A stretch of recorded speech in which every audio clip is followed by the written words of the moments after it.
We're sitting here in a decade and a half into the 21st century, and I am old enough to remember the 21st century as the future. But as a famous philosopher once said, the future ain't what it used to be. And we don't have colonies on the moon. We don't have flying cars. The Astros still haven't won a World Series. But what I hope to do in this talk is to give you a sense of the near future, at least for human space exploration. And the key word, human space exploration, and the key word is inspiration.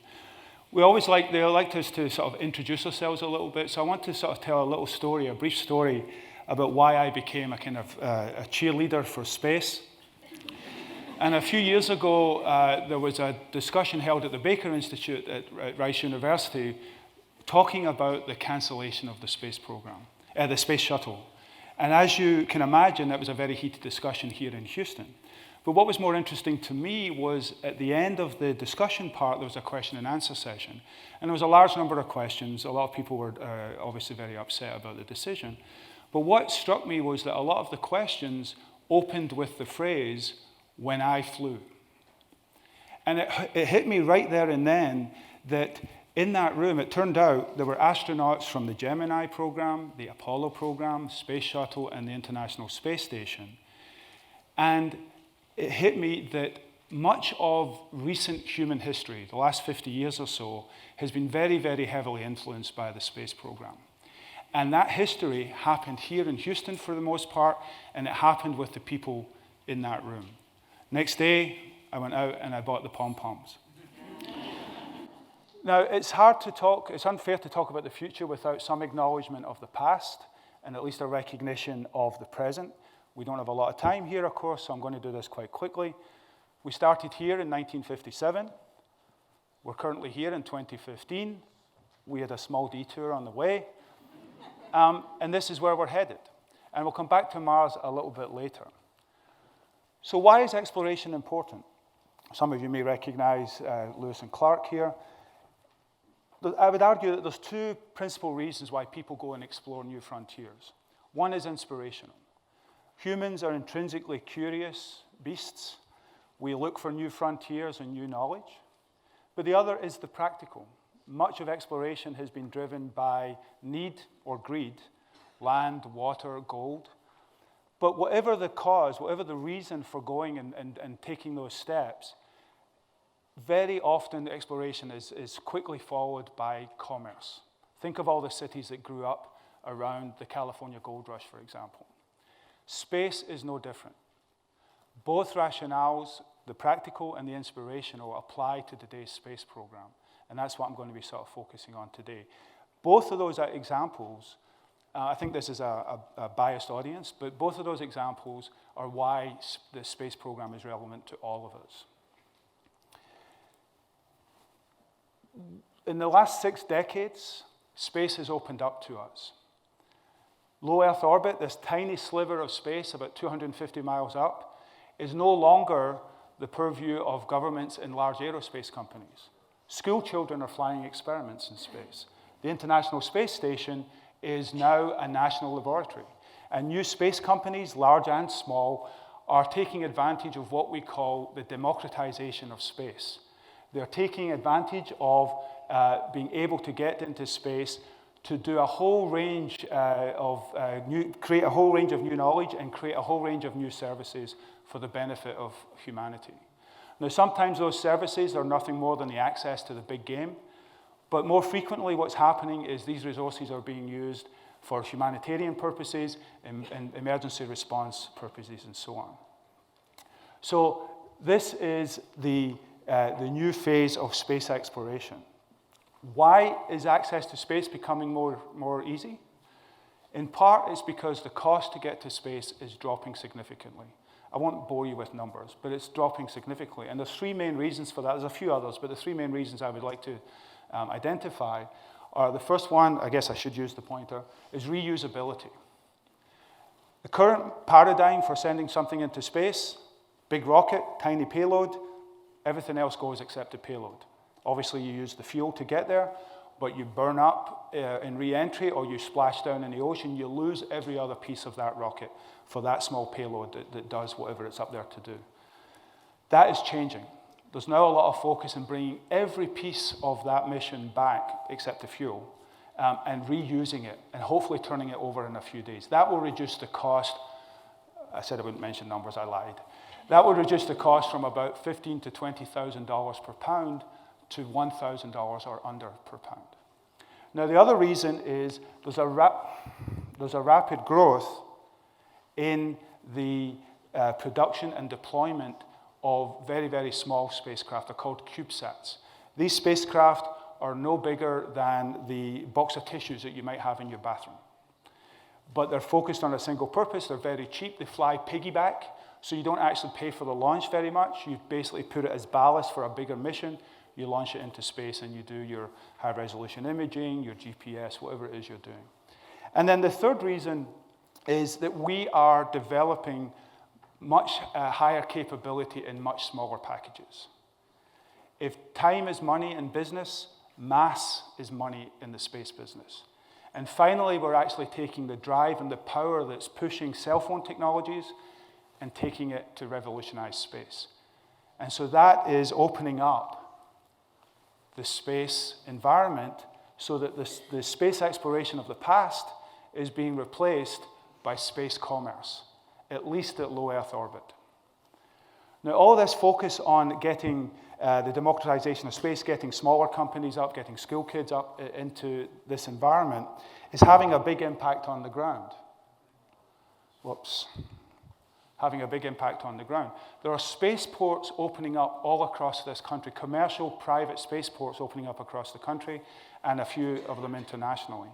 And the spaceport concept embodies everything from low-cost access to space, the development of advanced technologies, using space-derived data as a resource to solve terrestrial problems, and of course, space tourism. Space tourism is a world in which space becomes accessible to you and to me. And that's what's changing the conversations, it's what's changing the paradigm. When Virgin Galactic and X-Core Aerospace become operational and everything goes well, within about a year, they will have flown 3 times as many people into space than have gone in the previous 60 years. That is true democratization of space. That is happening now. The latest of the commercial spaceports are right here in Houston, down at Ellington Field, where Wings Over Houston is happening right now. We're a long way away from this picture, but the process has started. The license was just given at the end of June of this year. The process has started to make this kind of thing a reality, where space becomes accessible to all of us. One of the benefits, if you like, of the private and commercial enterprises taking over low Earth orbit is that now government-led enterprises, NASA and so on, can focus on creating the new phase of exploration. They can take the next steps to push those frontiers much further. And the obvious place to go? Mars. Mars is attainable.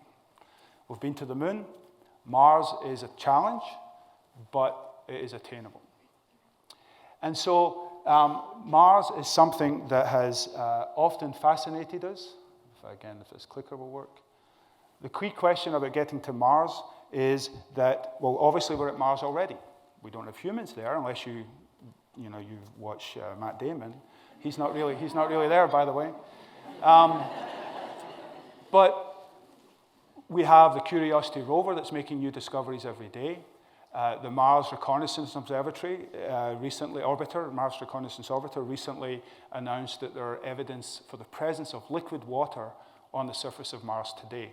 Not 1 billion years ago, but today. That's exciting, this whole aspect of looking for perhaps signs of life somewhere else other than the Earth. But the real question is, can we actually take humans to Mars and bring them back safely? Not just in Hollywood, but actually in reality. And so that's one of the key things that we need to be able to do. Now, Mars has always fascinated us. This is a picture from a friend of ours had this little science book from 1918. And I don't know if you can read this, but it says that we should invade, this is 1918, remember, we should invade the planets at the incredible speed of 2 miles per minute. Now, if you're doing the calculations in your head, that's a 250-year round trip to Mars. So you have to pack well. And the biplane infrastructure there looks a little bit too open plan for me. This is what it looks like today. The biplanes have gone and they've been replaced by giant rockets, solar electric propulsion, space habitats, and in situ resource utilization, NASA speak. In other words, use the water that's there, don't take it with you, that kind of thing. And so this is the new version of that old plan. Now, how should we do that? I didn't mean to put this picture up quite so soon, so let me take it away, because I don't want you looking at me 3 times. How should we go about this? We have a very robust robotic program that's really making all these discoveries on Mars. The problem is that if you take in the history of the Spirit and Opportunity rovers, the precedents of the Curiosity rover, in the first 10 years of their mission on Mars, they did a lot of really interesting science. A human could have done it in a week and done more. Humans also can make unprogrammed observations. They can respond to things on the ground, as they say. And so the question is, should we do robots or should we do humans? There's a lot of risks with humans. There's a lot of cost associated with it.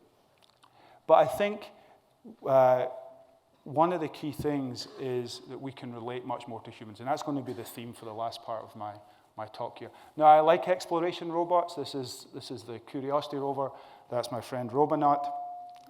But machines have limitations. Machines can only do what you tell them to do, and they can only respond, and of course there's a time delay and so on. So we really need to bring in the human aspect. And the problem is that the challenges that face the robotic space exploration pale in comparison to the challenges that face human space exploration. But having a human in the loop, I would argue, makes when we solve the problems to get that human to Mars and back, the problems that we solve have a huge impact here on the Earth. Think about sustainability of resources, advanced materials, human-robot interfaces, water reclamation technologies. The list is actually endless. It probably isn't really endless, but it's close to being endless. There's a lot of things that come back. But I would argue that the real reason for sending humans as opposed to robots is that humans inspire humans far more than any robot can. Even if they're as cute as WALL-E, they still don't do the job. And so humans inspire humans. When that first astronaut on Mars sets foot on Mars and returns to the Earth, she will be an inspiration to the whole world, not just those who share her nationality. Human exploration matters. Without that connection, imagine that you've got a girl in India, a boy in sub-Saharan Africa, a teacher in Texas. When they get to shake the hand of that first Martian explorer, they will have a connection, a physical connection to that achievement. It will change how they view the world. You can't really do that with the robot. Humans inspire humans. When a child idolizes a pop star or a film star, they're thinking about celebrity, they're thinking about fame and fortune. When that child idolizes an astronaut, they're thinking about the sense of achievement that humans can do. They're thinking about the impact on history. I would argue that human space exploration is the inspiration that pays back. It inspires us to challenge what's possible. It inspires us to think of a better future. It inspires us to think about the Earth and all the people on it in a different way. So humans inspire humans. So what does the future look like? I don't know. Will we be mining asteroids for rare earths and water? Will we have hotels on the moon? Will we have colony on Mars? It could be all of these, or it could be none of these. We don't really know. So when you think about space, hopefully you think positively about space, whether it's because for the sake of knowledge and posterity, whether it's because of the benefits that it creates for humanity, the hope that it inspires, or the opportunities it provides. Be a cheerleader. The future may not be what it used to be, but it can be what you want it to be. Thank you.